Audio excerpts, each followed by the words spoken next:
Kabupaten Maluku Barat Daya. Dulunya, Wakalele yang menghibahkan tanah seluas 350 hektar untuk dijadikan ibu kota Kabupaten Maluku Barat Daya. Kota itu kemudian dinamakan Tiakur, sedangkan negeri lama yang merupakan asal cerita ini bernama Negeri Popo.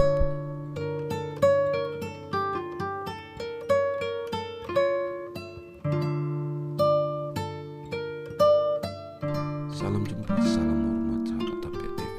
Kali ini kita akan membahas asal mula kerbau di Pulau Moa.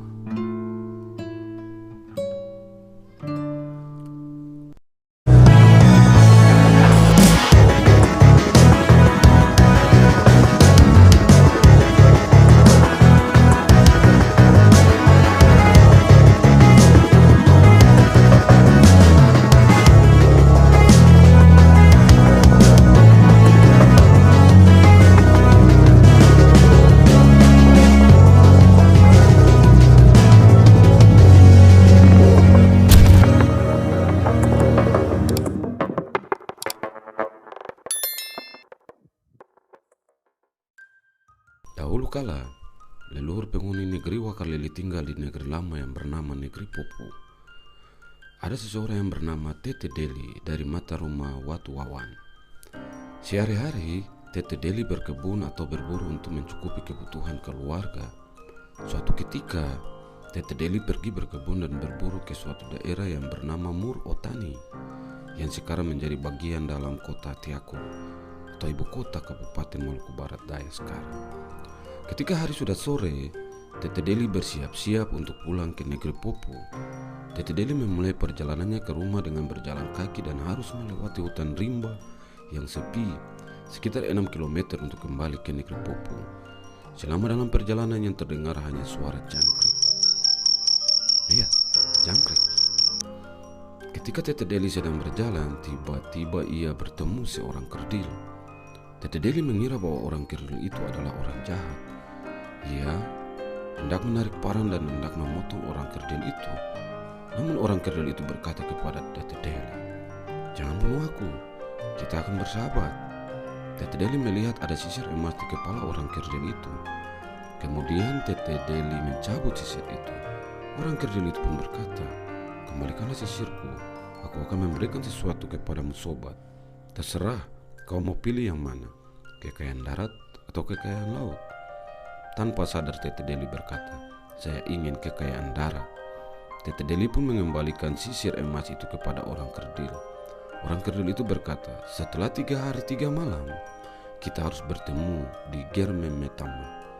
Ger artinya air, Memetma artinya hitam.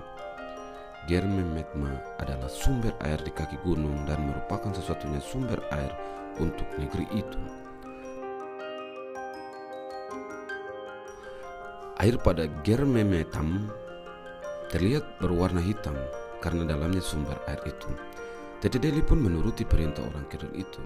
Setibanya di rumah, Tete Deli tidak menceritakan hal tersebut kepada istrinya ataupun anak-anaknya karena ia sendiri tidak terlalu percaya.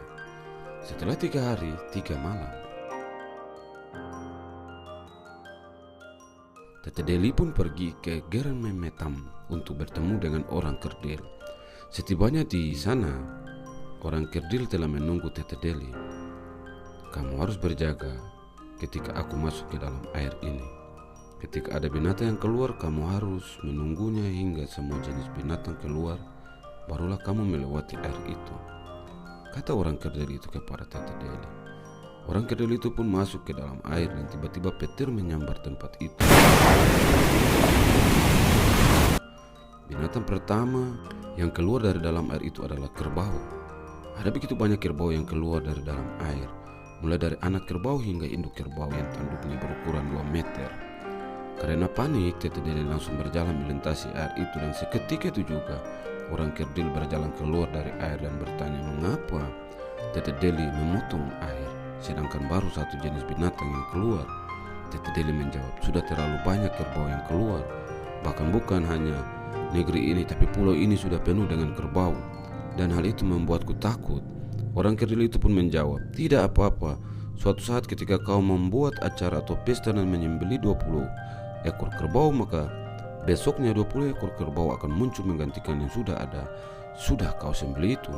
Setelah kejadian itu, Tete Deli pulang ke negeri Popu dan memelihara kerbau-kerbau itu. Hingga sekarang ini, kerbau di Pulau Moa masih ada, namun tidak sebanyak seperti dulu. Tetapi pada keturunan Tete Deli atau mata rumah Watu Wawan, kerbau masih ada dalam jumlah yang banyak dan tidak pernah habis.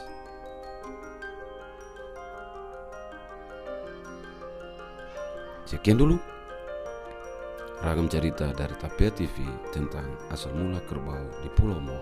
Semoga bermanfaat.